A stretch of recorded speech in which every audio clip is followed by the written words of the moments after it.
Donc, bonjour, chers internautes africalinews.sn. Nous avons le plaisir de recevoir aujourd'hui à votre émission 13 minutes avec Monsieur Amadou Diop, président du mouvement Grand Dakar, Samagor.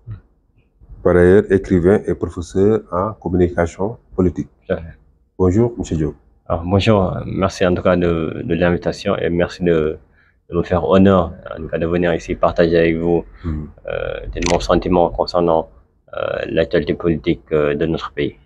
Alors, avant d'aller dans le vif du sujet sur l'actualité politique en tant que tel, alors votre mouvement Grand Dakar Samagor.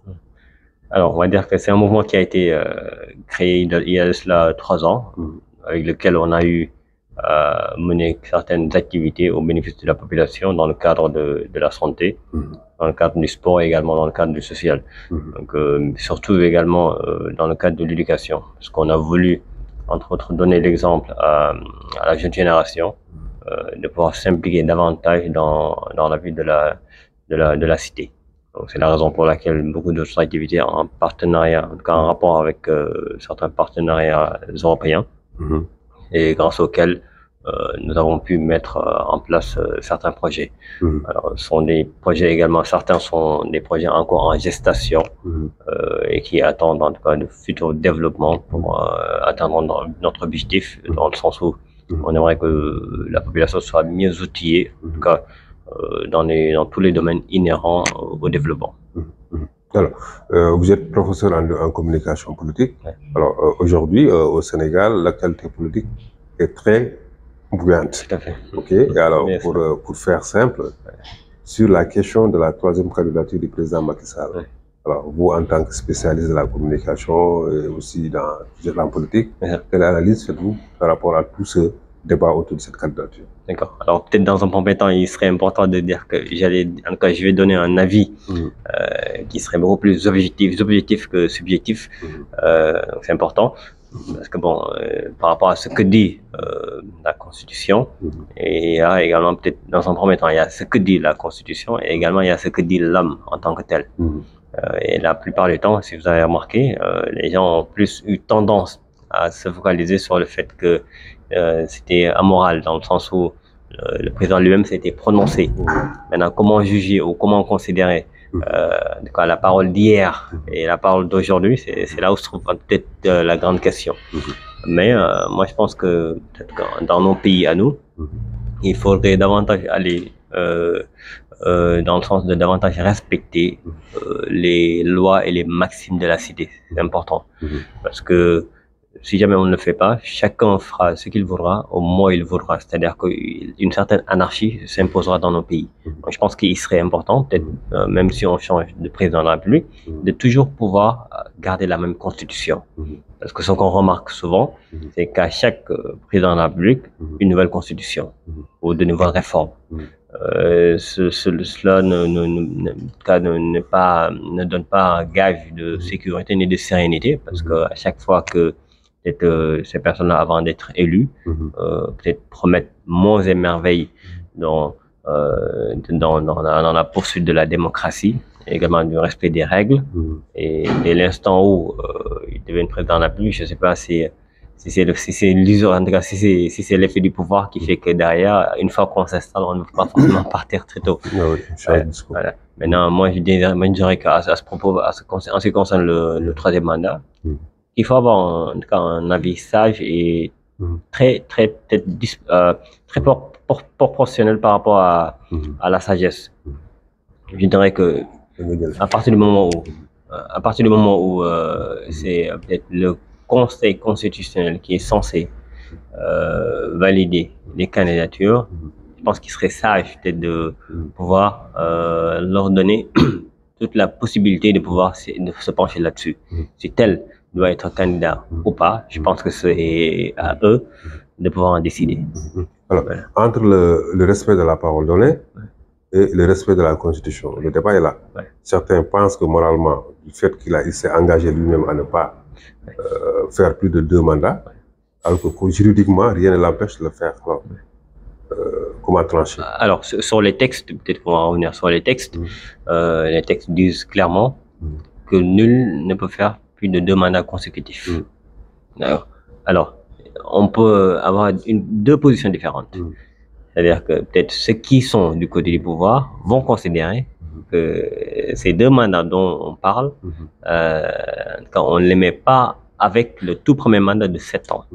Parce qu'il ne faut pas oublier également, il faut se remémorer un peu de ce qui s'est passé. Il ne faut pas oublier que le président avait été élu sur un mandat de 7 ans.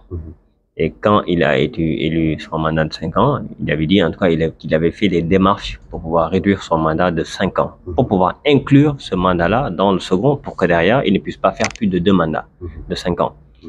Et ça, c'est peut-être la lecture des gens du pouvoir qui disent qu'à ce moment-là, à partir de ce moment-là, le premier mandat ne devrait pas être considéré. C'est-à-dire parce que le premier mandat serait un septennat. Maintenant, dans la Constitution nouvelle, où on parle de 2 mandats consécutifs, et que on leur met point pour peut-être revenir continuer de dire que en tout cas, un mandat dure 5 ans. À ce moment-là, si également on devrait compter, on pourrait dire que 2 mandats de 5 ans feraient 10 ans. Et que le premier qui était de 7 ans n'en ferait pas partie. Et ce que les gens de l'opposition disent, c'est qu'ils font le compte. À partir du moment où le président a pris le pouvoir, les mandats de 7 ans font partie du compte. À ce moment-là, on serait effectivement dans une configuration de 3 mandats. Donc c'est là où je dis que chacun, en tout cas, a les arguments qu'il faut pour pouvoir étayer une position.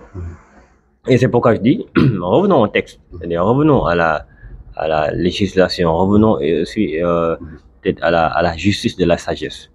D'où le fait que je pense que chacun peut déposer sa candidature et qu'à partir du moment où on a une instance qui en tout cas peut prendre la décision de valider telle ou telle candidature, à ce moment-là, nous n'avons qu'à peut-être laisser faire ces démarches-là et à ce moment-là, c'est le Conseil constitutionnel qui tranchera. Donc, le Conseil constitutionnel aura le dernier mot, mais en attendant qu'il donne son dernier mot, il sait que lui, il a été clair, le président Macky Sall n'a pas le droit à se présenter pour une troisième candidature.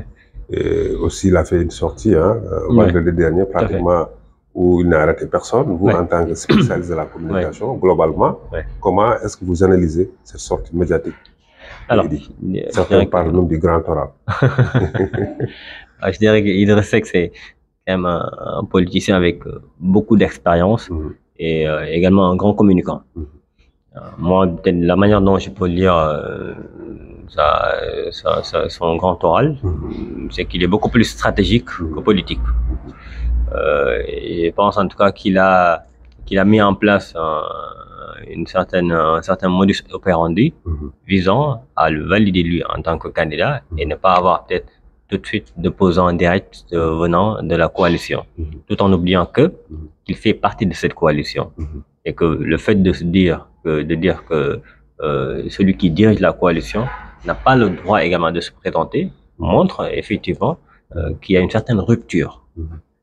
Et en même temps, il a été sage sur ce propos en disant que le président ne s'était pas encore prononcé et qu'il faudrait ce qui ressemble un peu à un compte en rebours pour dire au président de la République, à partir du moment où vous ne vous êtes pas encore prononcé, nous également, nous ne pouvons pas vous critiquer.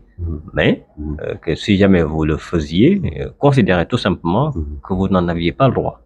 Moi, c'est ce que j'appelle peut-être la position du j'ai les pieds dans les deux camps, en fonction de ce qui se passe. Et même si vous regardez également, peut-être mis à part le fait qu'il critique Wade, c'est qu'il a donné un peu des bons points à tout le monde sauf à Wade. Pour dire que tout le monde peut être candidat entre autres, et que le président ne s'était pas encore prononcé, mais qu'il était entre guillemets contre ce troisième mandat-là. C'est pourquoi je dis que c'est plus stratégique en vue de se placer dans ces élections et d'incarner peut-être la candidature en tout cas, du pouvoir. Ce qui, en mon propos, en tout cas, par rapport à ce que je pense, serait un peu compliqué pour le camp du pouvoir. Je pense pas que Idi ait encore la force politique qu'il avait d'antan. Je pense pas en tout cas qu'il ait encore l'impact qu'il avait dans le passé. Donc sa candidature, même si elle est validée, je pense qu'il faudrait rester mesuré en tout cas à son influence dans le giron électoral. Dans cette sortie, il n'a pas raté son ancien mentor, Maître Abdoulaye Wade. Oui. Alors, certains ont jugé un peu discourtois. Oui. Ok, c'est discourtois plutôt cette façon de faire. C'est vrai. Alors, c'est votre avis aussi? C'est également mon avis. Mais après, il faudrait aller plus loin que cela. C'est-à-dire qu'il dit, en peut-être critiquant Wade, critique de la même manière son fils. Karim Wade. Exactement, peut-être stratégiquement. Il s'est inscrit voilà, en Turquie hier. Effectivement. Voilà. C'est pourquoi je dis que peut-être aujourd'hui critiquer Wade n'a pas forcément d'impact par rapport à ce qu'il dit, mais je dis qu'en fait, peut-être qu'il faut pousser l'analyse plus loin que cela. Et sous Wade, on peut dire sous couvert, Karim Wade. Qui peut, en tout cas, qui pourrait, si jamais il bénéficie d'une amnistie, être candidat. Bon, est-ce que ce n'est pas le jeu, également, de peut-être critiquer le fait que ce dernier puisse être candidat, ou une certaine crainte de ce dernier? Moi, je pencherais plus, en tout cas, de ce côté-là. Maintenant, en ce qui concerne Abdoulaye Wade, bon, ce n'est pas forcément peut-être la première fois qu'il est critique, vu qu'il a voulu en tout cas le jeter en prison. Donc, dans le géopolitique, c'est fait de cela. C'est-à-dire qu'il faut faire peut-être la distinction entre ce qu'on dit devant les caméras, qui est tout à fait calculé, et ce qu'on dit dans les coulisses. Je pense pas que tu es dans les coulisses qu'il puisse, en tout cas, tenir de tels propos avec Abdoulaye Wade. Mais tout ce qu'on dit dans le jargon politique, en tout cas devant les médias, dans le cadre politique, nous, en tout cas, on l'étudie, on l'analyse comme étant de fines stratégies, tout simplement. Donc, je pense comme étant de fines stratégies. Voilà, donc je pense que c'est pourquoi je dis que du début à la fin de son oral, il a tout simplement été stratégique en voulant se placer, parce que ce qu'il fallait, n'oublions pas qu'il avait voulu, en tout cas, faire son grand oral bien avant le 4 avril, et qu'il s'était désisté. Comment comprendre cela? Et je pense que peut-être qu'il y avait des négociations, entre autres, dans les coulisses, on ne sait pas. Et le fait qu'également que son ministre, en tout cas, Diattara, était accusé peut-être comme étant plus proche du pouvoir que de son parti, également était un signal fort à ce moment-là. En fait, au moins sur Sonko, avant de terminer. Alors, par rapport à Sonko, on va dire que sa position est quand même très délicate en ce moment. C'est-à-dire que ce vers quoi on va, moi, je pense qu'il ne serait pas candidat. Il ne sera pas candidat. C'est ce que je pense. En tout cas, c'est l'analyse que je fais, vu en tout cas ce qui se profile, et vu également peut-être la rapidité avec laquelle exécuter la machine judiciaire. Je pense que tout est mis en place pour que derrière ce scénario puisse se dessiner, malheureusement. Merci, M. Diop. Avec plaisir. Alors, nous rappelons aux internautes que nous avions le plaisir aujourd'hui de recevoir à votre émission 13 minutes avec M. Amadou Diop, président du mouvement Grand Dakar Samankor, écrivain et professeur en communication politique. Merci beaucoup. Je vous en prie.